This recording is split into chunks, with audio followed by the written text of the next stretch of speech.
펴주시면 우리 짧은 본문이므로 우리 함께 읽겠습니다. 1절부터 6절까지. 헤롯 왕 때에 예수께서 유대 베들레헴에서 나심에 동방으로부터 박사들이 예루살렘에 이르러 말하되 유대인의 왕으로 나신 이가 어디 계시냐? 우리가 동방에서 그의 별을 보고 그에게 경배하러 왔노라 하니 헤롯 왕과 온 예루살렘이 듣고 소동한지라. 왕이 모든 대제사장과 백성의 서기관들을 모아 그리스도가 어디서 나겠느냐 물으니 이르되 유대 베들레헴이오니 이는 선지자로 이렇게 기록된 바 또 유대 땅 베들레헴아 너는 유대 고을 중에서 가장 작지 아니하도다. 내게서 한 다스리는 자가 나와서 내 백성 이스라엘의 목자가 되리라 하였음이니이다. 아멘. 할렐루야. 오늘도 우리 3일 예배에 우리 하나님 함께 하시고 또 은혜 주시는 줄 믿습니다. 오늘 말씀은 영적 주인공으로 쓰임받자, 이런 제목을 잡아보았습니다. 지난번 말씀은 바벨론 포로에서 돌아온 스룹바벨 이후 기간은 아비웃에서부터 야곱까지 이제 9대가 되겠는데, 이 기간은 구약의 계시가 끝나고 신약의 계시가 시작될 때까지 약 400여 년 기간인데, 그래서 신구약 중간기라 이렇게 부른다고 했습니다. 신약과 구약의 그 가운데 계시가 끊어졌던 기간이라는 뜻이 되겠습니다. 그러나 이 시대에도 격동의 시대로 바사, 헬라, 로마가 이렇게 흥망성쇠를 거듭한 이런 때이고, 예수님 초림 때는 로마 시대였다라고 했습니다. 족보로서 예수님의 부친은 요셉인데 그를 가리켜서 성경이 의로운 사람이라 19절에 이렇게 부르고 있습니다. 그가 의롭다라는 것을 이제 본문에서 몇 가지 살펴보면, 첫째는 마리아의 순결을 지켜준 것, 둘째는 임신한 마리아를 보호해 주려고 한 것, 셋째는 하나님 말씀에 순종한 것으로 이렇게 그 증거를 말씀하고 있습니다. 그리고 예수님은 요셉의 피를 받지 않으시고 마리아의 태를 사용하여 성육신 하셨다라고 했습니다. 또한 마리아는 우리와 동일한 똑같은 조건에 있는 사람으로서 하나님께 쓰임받은 사람이지 신성한 존재는 아니다라는 내용을 살펴보았습니다.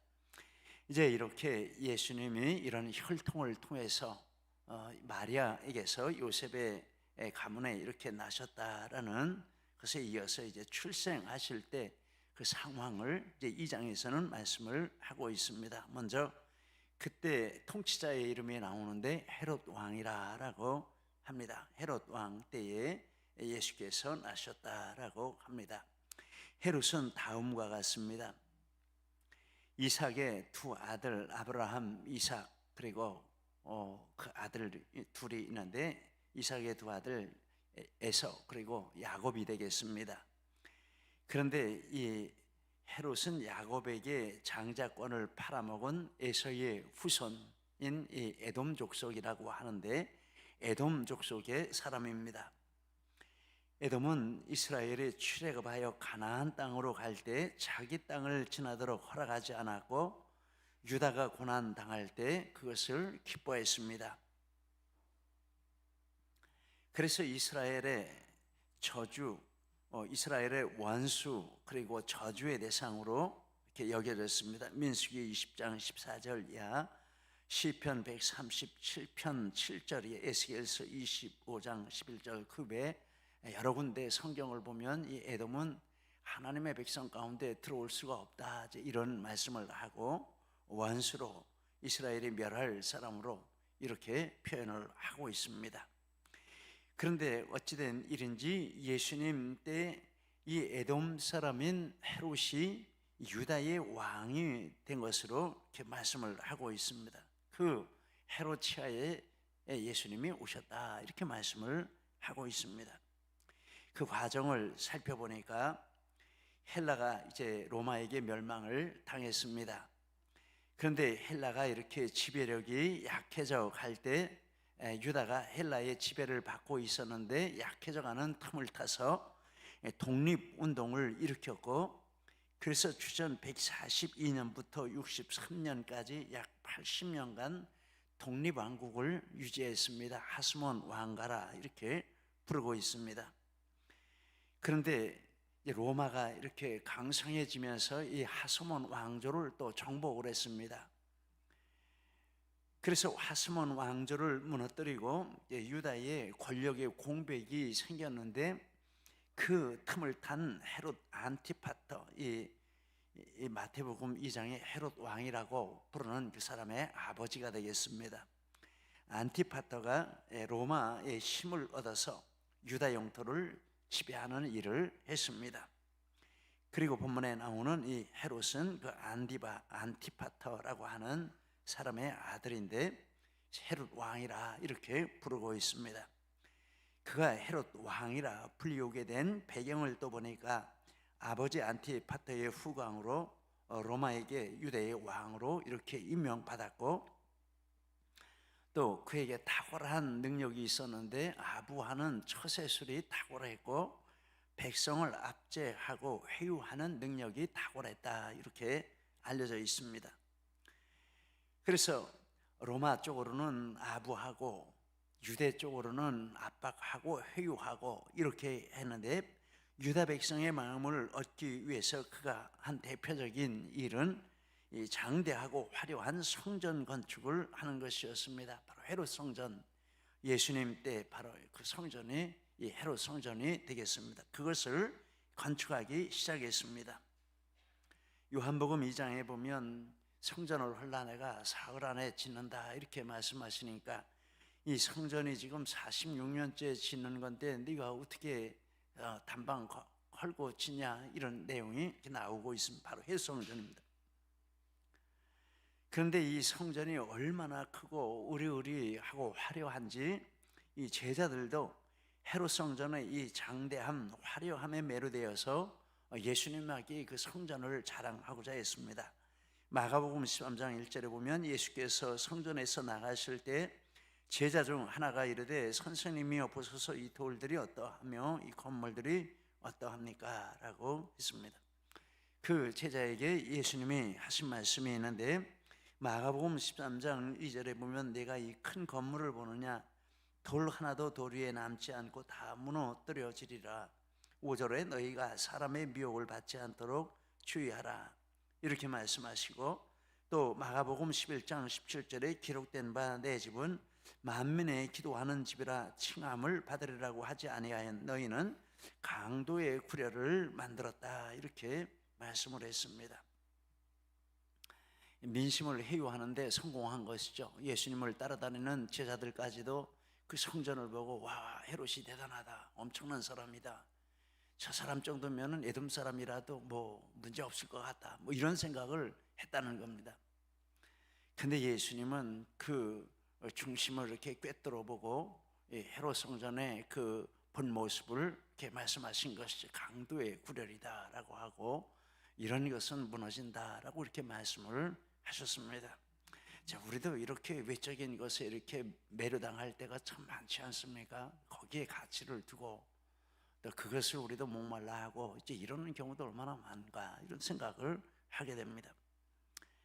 근데 이 헤롯을 본문에서 이렇게 헤롯 왕이라 이렇게 불렀는데, 또 이 사람을 가리켜서 대헤롯이라 이렇게 부르기도 합니다. 헤롯이라는 말 자체는 영웅이라는 뜻입니다. 헤롯, 대헤롯이라고 하면 대는 이게 위대하다라는 뜻인데, 그럼 대헤롯 그러면 위대한 영웅 이렇게 되고, 거기에 왕이라는 이름까지 들어갔으니까 위대한 영웅, 왕, 큰 이름은 다 갖다가 이렇게 붙였습니다. 자기가 붙인 건지 남이 붙인 건지 잘 모르지만 남이 붙여줬다고 해도 자기 속에 그런 것을 추구하는 욕망이 충만한 사람이라 이렇게 볼 수 있습니다. 그래서 대헤롯, 헤롯 왕 이렇게 이제 말하는 것을 보면 과도한 권력욕, 또 영웅의식, 과시욕 이런 것이 충만한 그런 것이 사로잡힌 존재다라는 것을 생각을 해보게 됩니다. 그 대표적인 예가 바로 우리가 읽은 본문 뒷부분에 보면 유대인의 왕이 탄생했다라는 동방박사들의 말을 듣고 죽이려고 했습니다. 그런데 실패했습니다. 그래서 베들레헴 중심으로 그 인근의 2살 이하의 모든 아기들을 살해했습니다. 왜 그랬습니까? 자기 왕자리를 뺏길까 봐 그렇게 했습니다.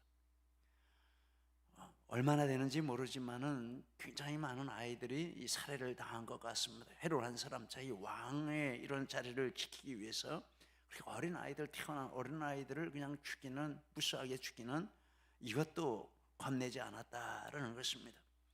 그런데 또 그에 대한 자료를 이렇게 살펴보니까 헤롯은 누구도 믿지 못했고 사과 한쪽을 먹을 때도 자기가 과일 그 껍데기를 벗겨서 자기 스스로 이렇게 먹고 모든 음식이 그렇게 했다 하니까 얼마나 불편한 것입니까? 자기 죽일까 봐.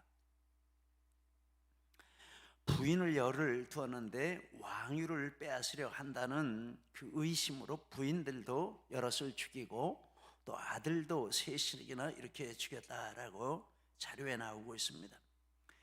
정신 이상으로 자살 충동에 빠졌고 자주 자해했고 악성 종양과 천식으로 굉장한 고통을 겪었다라고 나와 있습니다.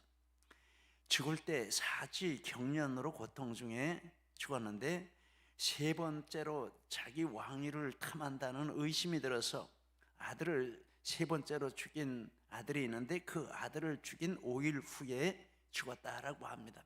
그리고 예수님 탄생하신 지 얼마 후에 이렇게 2살 이하의 아이들을, 베들레헴 인근의 아이들을 죽이고 그리고 얼마 후에 죽은 것입니다. 참 비극적인 삶을 살다가 죽었습니다. 가만히 헤롯을 생각해 보니까 이 권력 귀신 들린 자의 전형이다 이런 생각을 하게 됐습니다. 권력 귀신이 들렸어요. 사탄이 주는 최고의 이 매력적인 것인데 권력 아닙니까? 지난 주일 날도 살펴보았습니다. 그 다음에 주는 게 물질 아닙니까? 권력 귀신이 들었어요. 그런데 권력 귀신이 들었는데 왕이 되었지만 만족을 모르고 오히려 더 큰 두려움에 사로잡히고, 그래서 그 권력 귀신이 그를 멸망으로 이끌고 가는, 살아서도 멸망적인 삶을 살고 결국 멸망으로 파멸하고 죽는 그런 주인공이 되었다라는 것을 보게 됩니다. 왕이면 뭐합니까? 아무튼 이제 이런 헤롯 시대에 예수님이 이렇게 탄생하신 것은 가장 어두운 시대에 예수님이 이 세상에 오셨다라는 그런 반증도 된다라고 하겠습니다. 가장 어두운 때 예수님이 세상에 빛으로 오셨다라고 하겠습니다. 예수님은 유다 베들레헴에서 나셨다. 헤롯 때의 유다 베들레헴에서 나셨다라고 말씀합니다.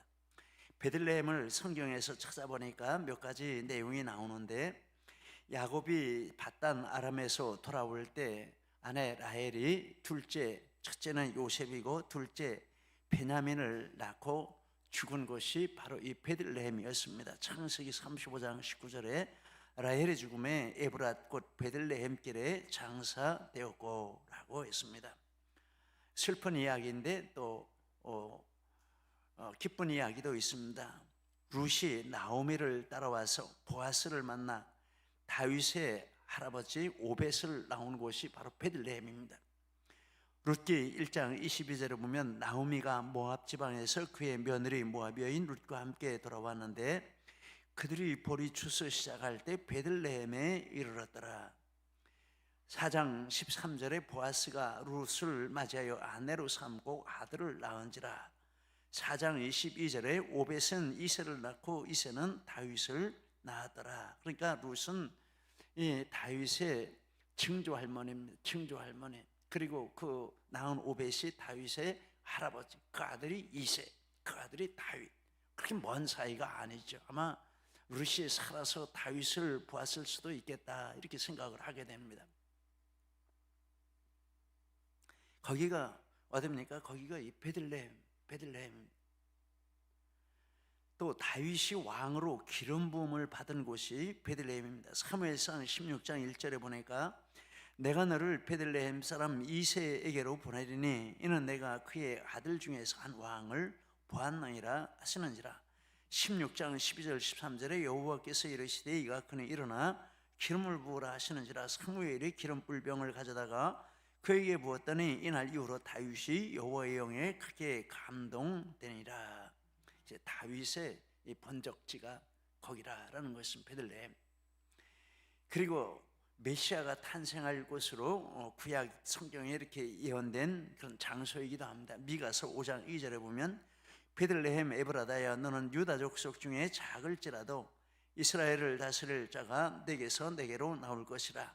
그의 근본은 상고의 영원에 있나이다. 이렇게 말씀을 했고, 우리가 읽은 본문 중에 그 아랫부분을 보니까 동방 박사들이 유대인의 왕으로 나신 이를 찾아왔다. 거기가 어디냐 물으니까 헤롯이 대제사장들과 서기관들을 모아서 그리스도가 어디서 나겠냐 알아보라 라고 하니까 바로 미가 5장 2절을 근거로 이 서기관들이 베들레헴이라 라고 대답을 한 것입니다. 4절 6절에 보니 왕이 모든 대제사장과 백성의 서기관들을 모아 그리스도가 어디서 나겠느냐 물으니 이르되 유대 베들레헴이오니 이는 선지자로 이렇게 기록된 바 또 유대 땅 베들레헴아 너는 유대 고을 중에서 가장 작지 아니하도다.